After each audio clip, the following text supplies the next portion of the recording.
Welcome to Real Talk, Indiana's premier talk show on real estate investing, where we talk each week about investing your money right here in Central Indiana. The tips, tricks, do's, and don'ts, brought to you by CIREIA, Central Indiana's oldest and largest real estate investing association. Hello there. My name is Vicki Perry, and I'm the Executive Director of CIREIA. We have over 600 members, all active in or learning how to be active in real estate here in the Indiana market. This radio show is available on FM 95.9, AM 950, podcast on YouTube, and www.cireia.org. Join us each week as we talk about how you can make your money more active with better returns and help the community that you live in with real estate done the right way. Now, on with the show.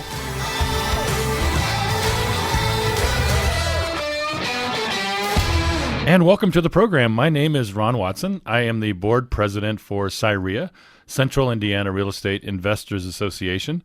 Welcome to CIREIA's weekly show where we talk about investing in real estate the right way. We're here to help you understand the opportunities available to you in real estate investing, whether you're just getting started or a seasoned investor. Last week we talked to Greg Peterson and Dave Short about the upcoming mentoring program that they host in affiliation with CIREIA. If you missed that episode, you can listen to it on the CIREIA channel on YouTube or tune into it on our website, www.cireia.org, on the calendar of events. Joining us again today is one of the most successful rehabbers and coaches in Central Indiana and burgeoning poker player, Dave Short. Welcome, Dave. It's great to be here. Also joining us is Ryan Johnson, owner of Ryan S. Johnson, LLC, a company that uses online strategies and virtual assistants to help real estate investors attract, convert, and nurture buyers and sellers. Welcome, Ryan. Thank you so much for having me. So, Ryan, I know that you've been involved as a real estate investor for about 15 years, and the business has changed significantly during that period of time. And your consulting business happened because you saw a need in our industry. Can you talk a little bit about that? Yeah, sure. So I started about 15 years ago. So 2003 is when I got started. When I first got started, I was actually a full-time pharmaceutical sales rep. It didn't take long for me to know that I wanted to be, I didn't want to be a full-time pharmaceutical sales rep, but I wanted to be my own boss. And so I felt like real estate was going to be the perfect vehicle in order for that to happen. So started buying properties in 2003. By 2005, I had accumulated close to 60 doors, and I was buying and holding those properties for cash flow. I had enough cash flow where I was able to fire my boss March 15th of 2005. I like that, fire my boss. And, one thing led to another. Got pretty good at investing for myself, started helping other people invest. And before you knew it, I had a staff of 10 people. So business was good. Things were booming, buying a lot of houses. And, the challenge with having a staff of 10 people, though, is I had a 5-figure payroll, and it was a lot of time consumed in managing 10 people. But, again, business was good, so it didn't bother me as much. Fast forward a few years later, late 2007, the market crashed.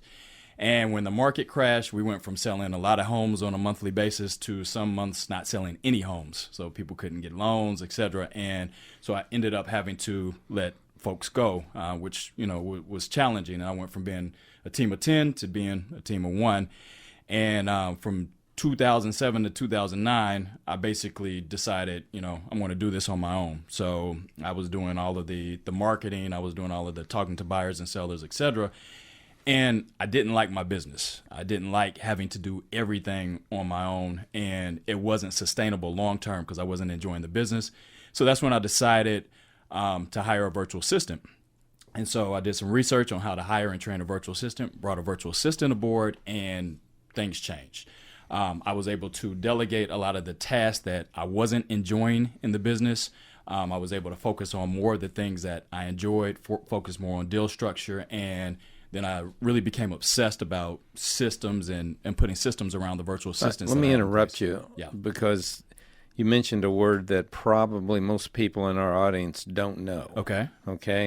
I'm 44 years in the business, and I don't know your business, so I'm going to learn a lot from you here today. but define virtual assistant. Absolutely. I don't know what that is. Okay. So a virtual assistant is a person that is basically you hire in order to take tasks off your plate that are not the highest and best use of your time. And they can do anything that can be done online, a virtual assistant can do. Anything that doesn't require physical presence. And so it's basically someone that you hire that works remotely that takes tedious tasks off your plate. Virtual, what does that mean? Virtual just meaning that they're not local. So it's not somebody that's necessarily working in your office. They can be working in another part of the world. They can be working in another part of Indiana. So they're just not local. They're not sitting there with you in an office. So that's what we mean by virtual. Okay. Are there a lot of virtual assistants that's not in the United States? Oh, yeah, absolutely. Most of the virtual assistants. So I've worked with virtual assistants from across the world, including in the United States. But most of the virtual assistants that I work with now are in the Philippines. Philippines, why there? For a couple of reasons. Number one, it's very helpful that the folks that you work with they don't have strong accents, so that you can understand them. And so what I've noticed with folks that I work with in the Philippines since 2009 is that I can understand them very clearly. And people that when they're answering my phones, and so nobody ever knows that somebody from another country is answering the phone for me. So that's one major thing. Another thing that I've really appreciated is the work ethic. And so, out of dozens and dozens of virtual assistants that I've had working for me, the work ethic of the virtual assistants that I've had from the Philippines has been impeccable. Okay. Our listeners are interested in success stories as well as challenges in the investing business. We're digressing a little bit, but tell me, how many homes have you rehabbed? Are you still investing? Where's your model at today? Sure. So since 2003, I've wholesaled and rehabbed close to 1,000 homes. Now we still invest, definitely not to the same scale that we were before, but we still invest on a monthly basis. Now the focus is really more so on helping investors in their business when it comes to virtual assistants and when it comes to online marketing in order to drive buyer and seller leads. Okay. I know that CIREIA holds a lot of classes for different investing niches, but we just started holding some classes that you're involved with to help people become more organized, right? Because like you said, there's so many things, so many tasks that are required to manage a business because it is a business. Mm-hmm. And an example of that would be our vice president, who's Sterling Davis, owner of Athosity Property Management. He hosts a subgroup. And so tell us what you're doing with respect to CIREIA to try to educate people on how to become more organized. Sure. So I would say that my focus has been more so on virtual assistants to take over some of the tasks that you shouldn't be doing. So it's been more so on delegating. So recently I did a class with CIREIA in which I talked about virtual assistants and how they can help take your business to the next level by like, for instance, in my business, the main things that I focus on are deal structuring and identifying additional business opportunities and networking. Whereas everything else from deal coordination to answering phones to, all of the tedious tasks that I was doing, all of that stuff is delegated. And so that's what I try to help people in CIREIA with, is showing them how to use virtual assistants to take over some of those tasks that you might be doing in your business right now that aren't the highest and best use of your time. Yeah, I mean, it's also not maybe things that is not the best use of their time, but maybe they weren't doing anyway, right? Like maybe they should be doing some more things on the phone or mailings or whatever. Are those the types of activities that you help them be more consistent with? Yeah, that's a great point. For instance, like with motivated seller leads, right now, if a motivated seller lead comes to our website, my virtual assistant is the first person that sees that lead, and then they will follow up with that person on the phone. The reason that this is valuable to CIREIA members that may be marketing for motivated seller leads is, if you don't have someone that is following up with that person, and if that person isn't followed up with, let's say, for several days, that person is going to continue to call people until they get that itch scratched. And so you want to be the person that is scratching that itch, that's providing that solution. So just like you said, that's one of those areas that that people might not be doing right now that would add value to them. So we have a couple minutes left in this segment, but what is required for an investor to work with you? Do they, do they need laptops or online access, or what exactly physically do they need to be involved? Sure, definitely. A laptop would be necessary.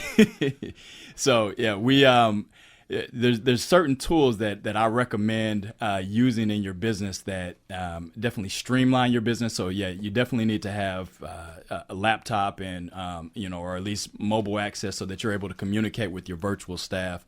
And so you have to have you don't have to be super technology savvy, but you need to at least have the basics, I'd say.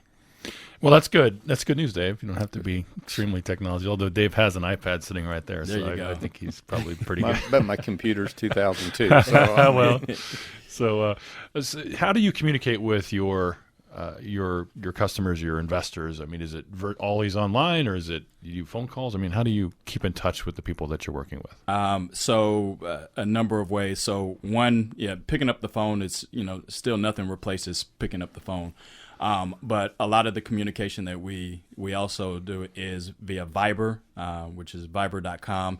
And so, like, for instance, when we have investors that are across the country or across the world, like let's say, for instance, Israel, then they can use Viber.com. It's a free application. It allows us to communicate with them, without paying an international fee.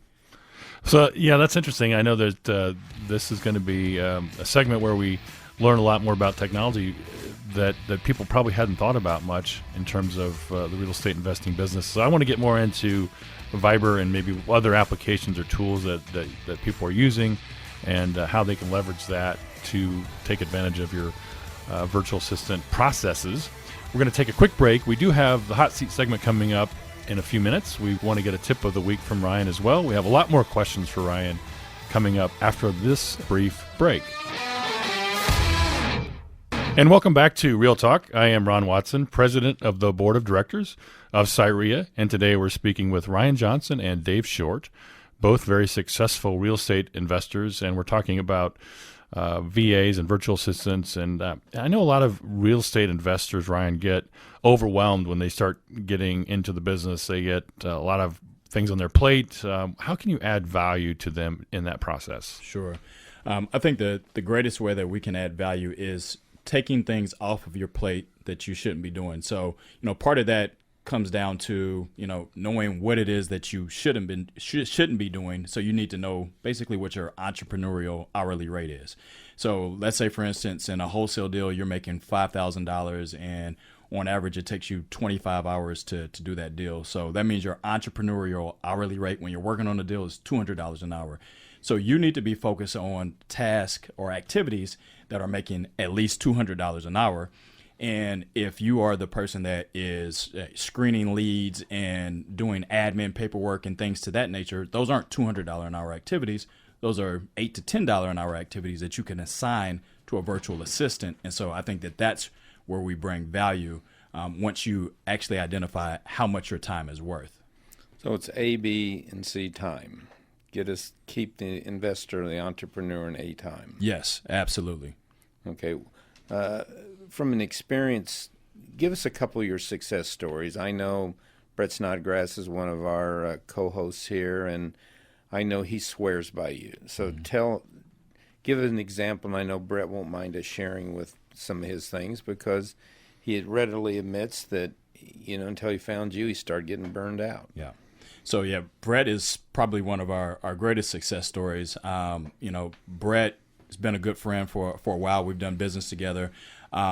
Brett, for the longest, he didn't know that I had virtual assistants in my business. And, virtual assistants would do all of the deal transactions in our business. And Brett would always be talking to my virtual assistant at the time, Sheila.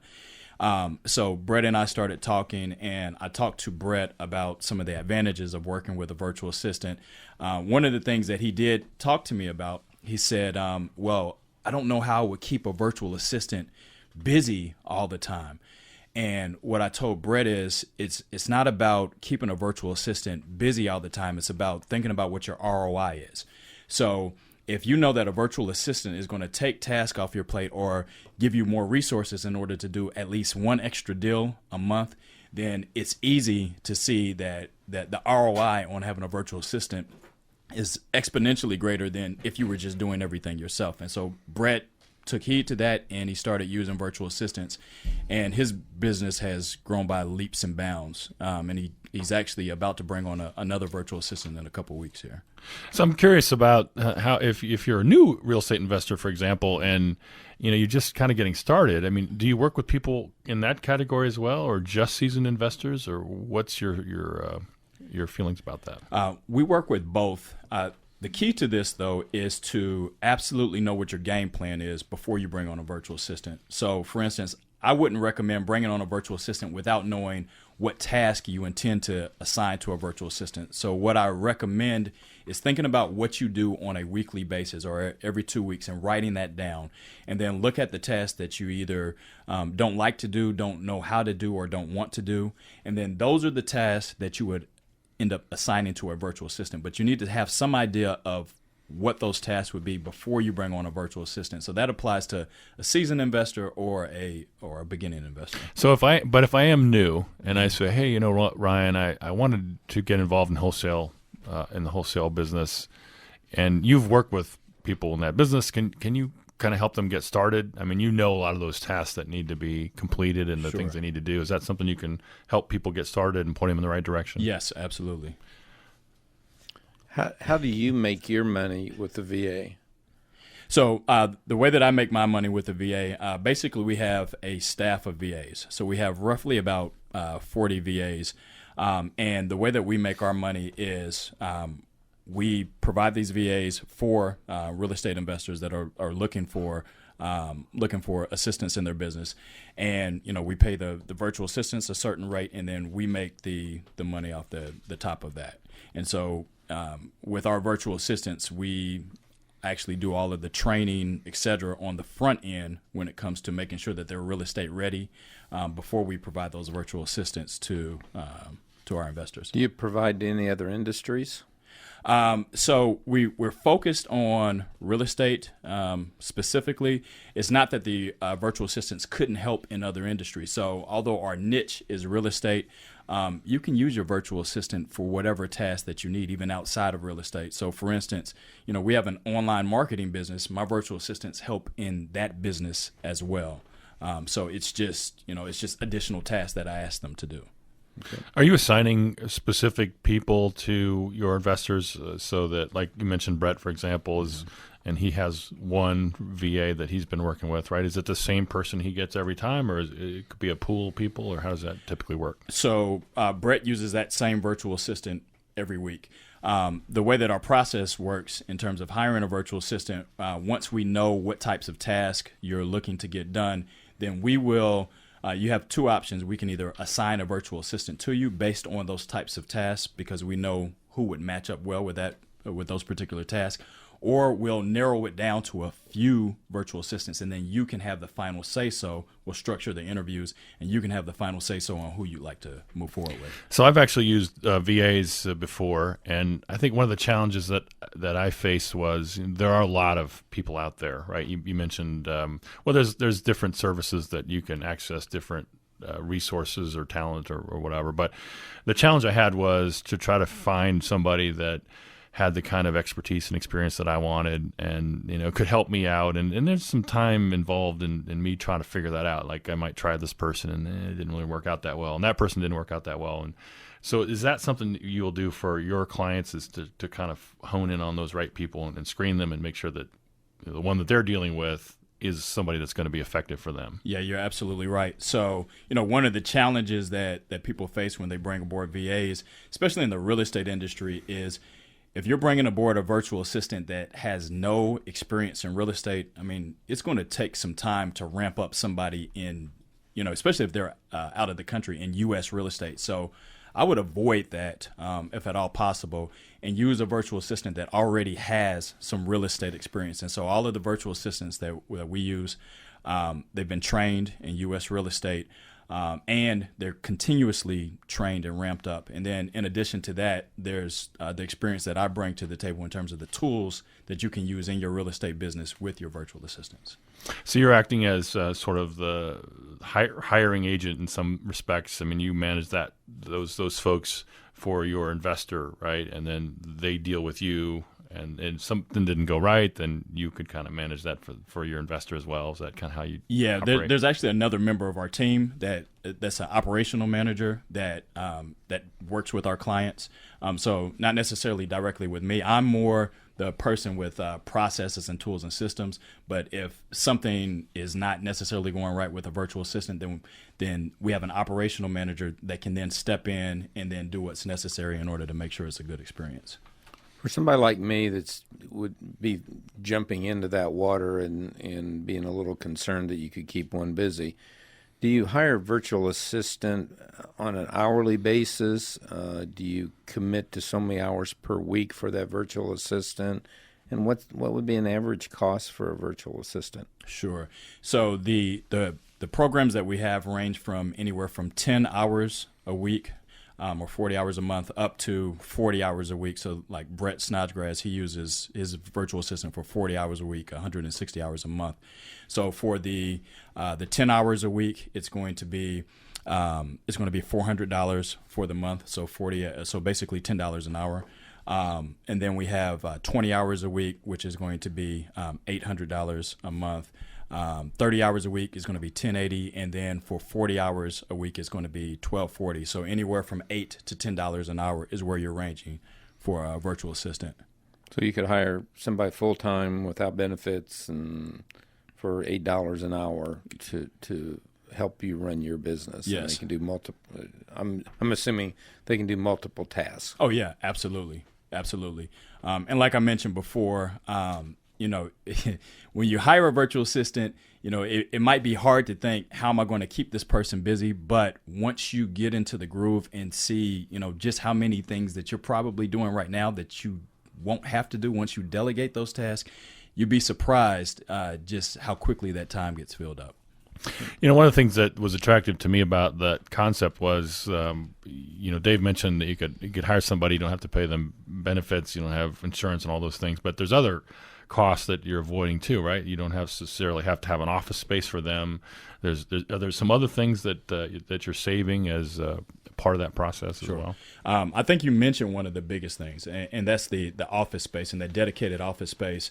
Because easily with the dedicated office space, you could be talking about a few $100s to a couple $1,000s a month just for office space. I used to have office space as well. Once I got a virtual assistant, that cost was saved. So that's probably the biggest cost saving right there. On the VAs, I've heard stories, and it's true that some of these people are really talented. We're not talking about, I hate to use the term bottom of the barrel type people for $8 an hour. Mm-hmm. I mean, you can't hire anything in the United States that's, that you can deal with at $8 an hour. Right. So the way that you have to think about it is everything is relative. So, for instance, in the Philippines, the rate that we're paying our virtual assistants is pretty darn good. And so, we're paying a fair rate in order to make sure that we're getting the top talent in the Philippines. And that same person here, obviously they would be making significantly more. But I think it's all about making sure that you're paying a fair rate for whatever country, city, state, wherever that you're using a virtual assistant. Okay. Well, that makes a lot of sense, Ryan. And that's Ryan Johnson. And we're also speaking with Dave Short here today. We're going to talk more about VA process and as it relates to real estate investors as well in just a minute. Also, we have the hot seat segment coming up, and we would like to get a tip of the week from you as well, Ryan, in just a few minutes. We have a lot more questions for Ryan. We're going to take a quick break, and we'll be right back after this. And welcome back to Real Talk. I am Ron Watson, president of the board of directors, and today we're speaking with Ryan Johnson and Dave Short, both very successful real estate investors in Central Indiana. And I know Dave has near and dear to his heart lead generation topic, so I know he wanted to ask a little bit more about that process. Well, this section will be kind of self-serving. I I, as an investor and a rehabber, always want to get a look at the deal as early as I possibly can. Tell me how a company like yours can help me do that. Sure, absolutely. So I'd say that the best way for you to get first crack at a deal is for that deal to be coming directly to you or directly to your website. And so part of what we do is we focus on 3 components when it comes to online marketing, which would be attract, convert, and nurture. And so when I say attract, so how are you optimizing your website so that you are capturing leads when you're how are you optimizing your website so that you're attracting people to your website so that visitors are coming to your website? So whether that be SEO, which is search engine optimization, to make sure that your website can be seen when people are typing in certain keywords in order to, let's say, sell my house fast, Indianapolis. So you want your site to be seen. And then once people come to your site, how are you converting those people? So how are you capturing their information so that you're able to follow up with those people, or have someone in your office to follow up with those people? And then lastly, nurture. So once you have somebody that's going from a prospect to a customer, what are you doing to nurture that relationship so that those people are low-hanging fruit? It's easier to do business with somebody over and over again as opposed to always have to go back to the well. So there's different automations that we put in place for investor to make sure that we're touching them and we stay top of mind, so that, if a motivated seller is looking to sell or wants to refer somebody, or if a buyer is looking to buy down the line, then you're going to be top of mind. So attract, convert, and nurture. That's what we help someone like yourself do. Can we hire somebody like yourself? Because I know you mentioned earlier in the show that you're a wholesaler. Would I be competing against you or not competing with you? Can I joint venture, or guys like me joint venture with you, or somebody brand new that's trying to get into the business? Sure. We're absolutely open to joint venture opportunities. And the standpoint that I operate is from an abundance standpoint. I think that there's plenty out there, so I'm not worried about competition. So whether someone decides to joint venture with us or whether we're setting things up for them in order to optimize their business, I'm okay either way, because I think that there's plenty of motivated seller leads out there. I think there's plenty of buyer leads out there for everybody to make money. How much would you think it would cost to meet with you and set up these things? I mean, I hate to admit I have a terrible website, but we still do 40 flips a year. Mm-hmm. And I know I need to do that. And, how do I do that? So to talk to me initially, it doesn't cost you anything.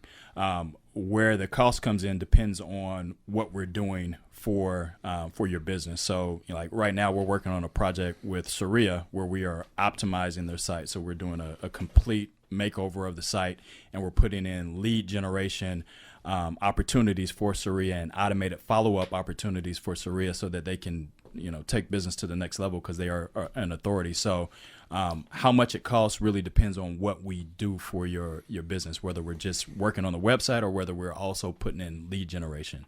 Okay. Explain a little bit more about CIREIA on how they play a part in what we do. Okay. So like right now, so you mean the project that we're working on? Well, not necessarily the project, just CIREIA as an organization. Okay. How it fits into all the stuff we're trying to do. Okay. When you say stuff we're trying to do. Well, the helping the wholesalers, helping the flippers, Okay. helping the Absolutely. hard money guys. So I think CIREIA is really a vital part to what happens with the success of folks in Indianapolis that are trying to invest in real estate and really trying to take their business to the next level, because I think the amount of resources and the networking opportunities. And I'll be honest with you, so there was a period of time where I was kind of I started off with CIREIA some years back, and then I took a break and I was just kind of doing my own thing. And then I came back recently, and it's amazing just the opportunities that come about from networking and talking to the right people. And so I think that that's one of the biggest advantages with CIREIA for people that are looking to invest or looking to take their business to the next level. Outside of that, the education is phenomenal.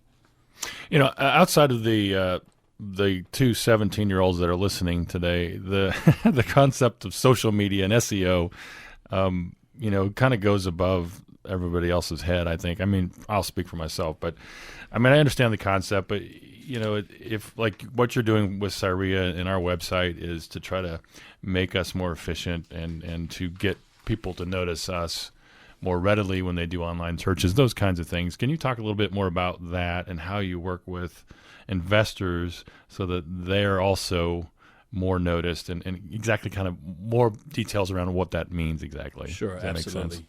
So if we're talking about SEO and social media, the biggest thing to remember is that it's hard to do business if people can't see you, if people don't know what you do. And so the whole point in search engine optimization and social media is to create a greater awareness, to create greater visibility so that, again, when people are typing in certain keywords, because most people start online for their search, for their problem.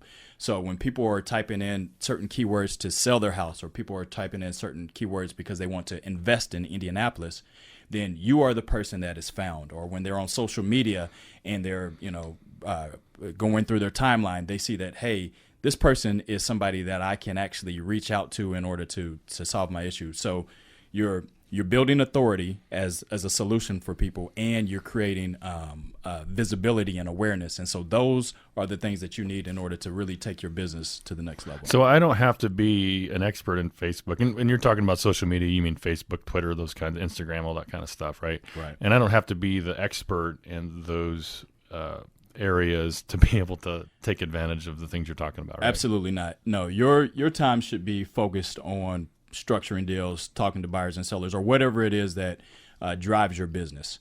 Your time shouldn't be focused on, how do I make sure that I'm posting 3 times a day, or make sure that my site is optimized and I have an opt-in page, here. That's not the stuff that it's not the stuff that directly makes money in your business. One of the things that I want to touch to is a great statement you just said, building authority. Mm-hmm. I'd never heard it used that way, and that makes so much sense in a Facebook. Is that what you're talking about? Sure. So not only Facebook, but also, when somebody is typing in a solution to whatever their problem is, if you are constantly found on Google for that particular problem that they're trying to solve, then it starts resonating in people's mind. Okay, so this person is at the top of Google results. They might be worth something. Nobody's going to find you if you're on page 3 of Google. So building authority through social media, like you just mentioned, as well as making sure that you're found high in the search results.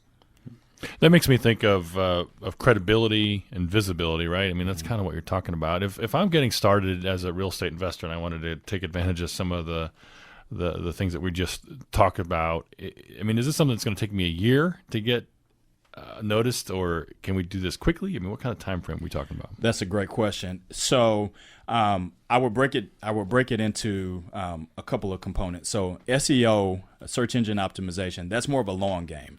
So with SEO, it's there's little things that you have to do with your website that will consistently over time make sure that you're ranked higher and higher in terms of search results. So that's more of a long game.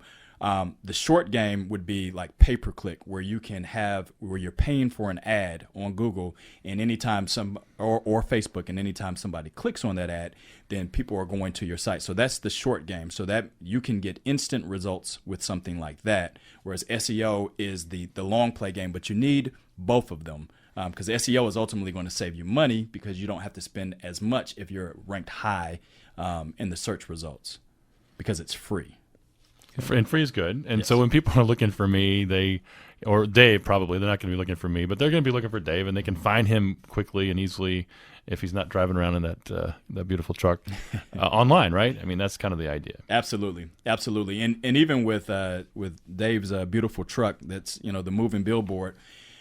Ultimately, people still, even when they see that, a lot of people will go and do their due diligence online. So it's good, even if you're sending out direct mail, to have an online presence, because that's where people do their due diligence. So I was in the software business for a long time, and in marketing and sales, and one of the things that I always believed was to be efficient and effective in any kind of marketing program, you really needed to consistently apply effort to multiple processes over time, right? So as that relates to wholesaling, I've seen Brett Sawgrass speak about cards and mailings and phone calls and drive-bys and research and all those things. And that's what you're talking about, right? Those are the types of tasks that you can help investors manage more efficiently. Sure, absolutely. So some of those tasks that need to get done from a marketing standpoint, that the fact is your business, it lives and dies on your marketing. But what happens with a lot of real estate investors is they put all their focus on getting that one deal done, and then they have to start over again in terms of generating that next lead and that next deal. So where we can help is making sure that you have a consistent stream of leads that are coming in, so that you don't feel like you're starting over every single time you just closed a deal. Yeah, I mean, and that's important because you kind of want to eat all the time as opposed to just every other month, right? Eating is good. Eating is good, and it's one of the things I've learned. You can write that down, Dave. You and I both have not missed much. Well, thank you for bringing that up. So, any other related? And I don't want to get too technical with people because I know that that I just wanted people to understand the types of the context in which they need to operate. Are there other things besides SEO that we could talk about that are really important that you help people understand online with using virtual assistants? Yes, absolutely. So I think with the virtual assistants and the lead generation, one of the things that's important is, again, what do you do once somebody comes to your website? So it's not just enough for somebody to come to your website. You have to have a way to follow up with people. And so what we're able to do is use virtual assistants along with different marketing funnels in order to make sure, like, for instance, what I mentioned in my business, that lead comes into the site. We have something in place to capture that lead, their information, and then you have a virtual assistant that can then follow up with that lead so that, you're before they decide to go on to the next person and try to get that itch scratched. Yeah, I think that's a great point. A lot of people maybe do a good job of generating the lead, but then it just sits there and it dies and it goes away, and it's no longer an opportunity. So I want to talk more about that. We have the hot seat segment coming up in a minute. We also would like to get a tip of the week from Ryan, and we have some more questions for you after this break. And welcome back to Real Talk. I am Ron Watson, president of the board of directors of CIREIA, and today we're speaking with Ryan Johnson and Dave Short, both very successful real estate investors in Central Indiana. Ryan, I'd like to take you back, and I'm a novice, and I'm actually a novice in talking to you with this question, so it could apply to somebody brand new to the real estate business. How do I get started from step one to be able to maximize your services? Sure, absolutely. So the first thing that would happen once you reach out to us is we would do an audit of where you are now and what your marketing needs are. So, everybody's business is a little bit different. Everybody's marketing needs are a little bit different. So same thing we did with CIREIA. We take a look at what you have right now, what assets you have in terms of your website. Are you actually capturing leads? How are you doing the follow-up, et cetera? And then based on that, we're going to make some suggestions in terms of how we can help take your business to the next level with some of the things that we can implement. And then we'll talk it through, like why we're doing what we're doing, and then you make a decision on whether that's going to be a good fit for you. Okay. Is there a checklist, or is there something that I can think in my head to come to a meeting with you? Yeah, absolutely. So actually, one of the things that I put together for the listeners here is I put together a cheat sheet or a checklist of basically a real estate investor blueprint for easy lead generation. So it's going to be simple steps that you can use to make sure that you have a website that is optimized in order to gather buyer and seller leads. And so you can go through that checklist and see how many of these things you're using right now. So if you want to have access to that, if listeners want to have access to that, you can text Real Talk to 678-506-7543. So that's Real Talk to 678-506-7543. And you can have that checklist for free. So, Ryan, I know we talked a lot about the what and the how and everything. I know you had some stories about the why. Why did you get involved, and maybe some personal things you wanted to share with us? Sure. So, a few years ago, I was going through some personal issues, and one of the things that I found very helpful is to take the focus off of me and put it on people that were in greater need. And so I took a mission trip to Africa, and I got involved, or to Kenya more specifically, and I got involved with an organization called Village Project Africa. And Village Project Africa works with this village where they have provided resources and built this school for young children that before this they had no hope. So their families weren't educated, and so in the course of a short few years, I think it's been over the course of 7 years, they've gone from not having a school at all to having a kindergarten, an elementary school, and even a high school that they just built. And so I love being a part of this, and so everything that we do, we tithe to this particular organization in order to really make a greater impact than ourselves. And so that's my why. My why is to make a greater impact in this world and leave a footprint.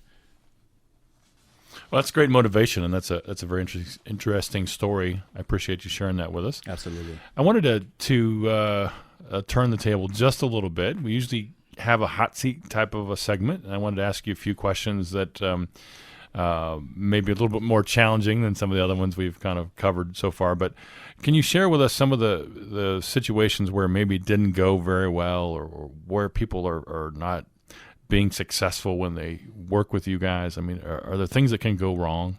I think that one of the things that can hang people up is paralysis analysis. So, even whether people are doing things on their own or whether they're working with us, if you feel like you have to have every single thing in place, then sometimes you can let perfection be the enemy of progress.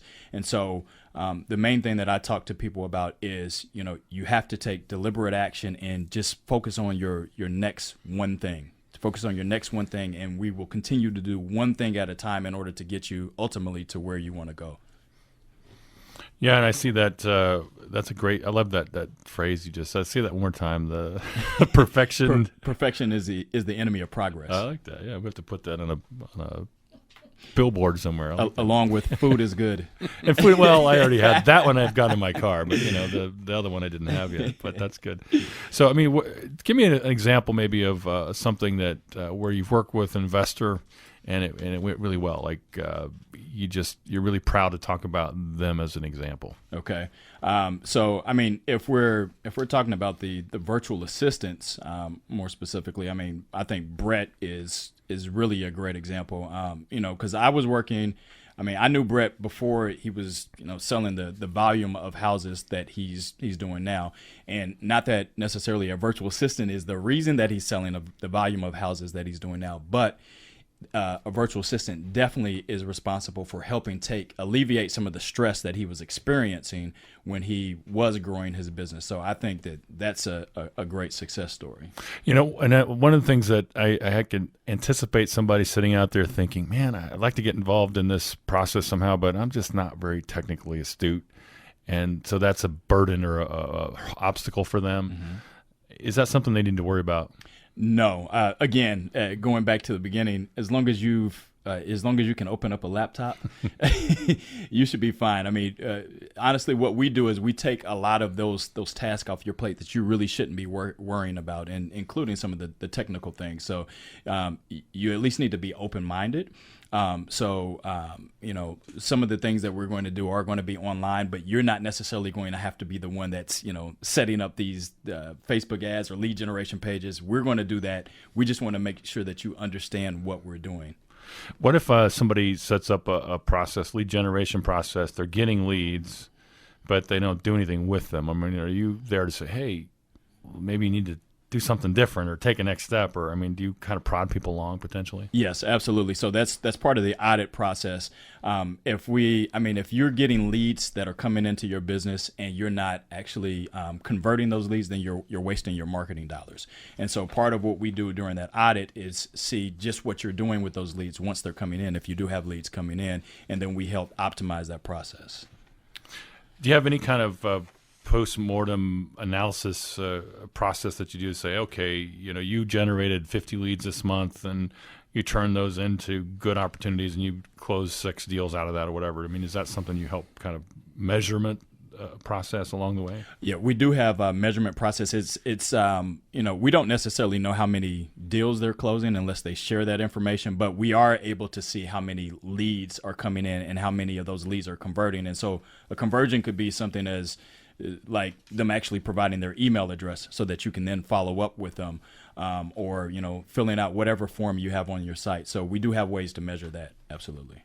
How's Ryan's business growing in the next 5 years? That's a great question. To be honest with you, I mean, going back to what we've been talking about with authority, my goal is for my business to be the authority in terms of lead generation and online marketing for real estate investors. And so I feel like that's where I can provide the most value to people. And so that's how I want my business to grow within the next 5 years, to be that go-to source when you're looking to really grow your business through online marketing. Can you help real estate salespeople? Oh yeah, absolutely. There's a little bit of a shift in terms of the messaging, but it's all the same concepts that you're using, just a little bit of a shift in the messaging. Okay, that's great. So I wondered if somebody is, we talked about lead generation and various SEO and lots of buzzwords that we're all learning about here today. But are there metrics that you use for people to say, yeah, you might be able to improve in this particular area? I mean, related to other people that you work with, and I mean, can you relate that to the particular investor, or how can you help them in that way? So.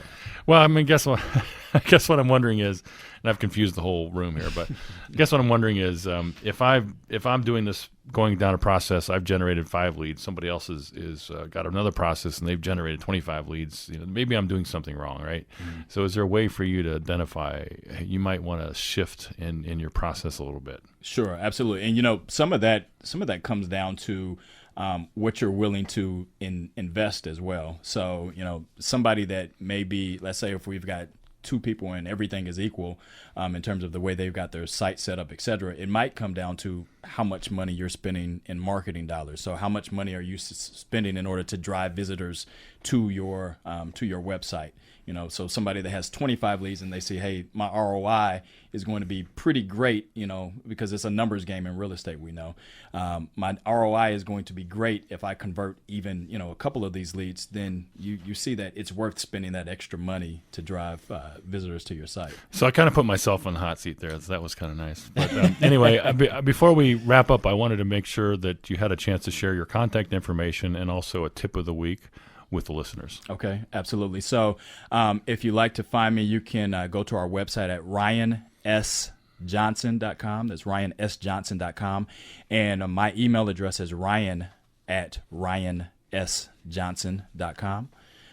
As far as a tip of the week, my tip of the week is the money is in the follow-up. So you need to make sure that you need to make sure that you are not only driving people to your website, but also having a way to capture those leads that come to your site. The money is in the follow-up. So make sure that once those people come to your site, you're actually following up with them. Otherwise, you're wasting your money, you're wasting your time. So money is in the follow-up. Sounds good. Thank you very much, Ryan. Dave, did you want to share your contact information before we go? And my contact number, my cell number is 317-590-4499. And my email is dshort@c21sheets.com. Thank you very much. And next Saturday and Sunday, June 2nd and 3rd, we have our 2nd annual mentoring class held by Perfect Launch.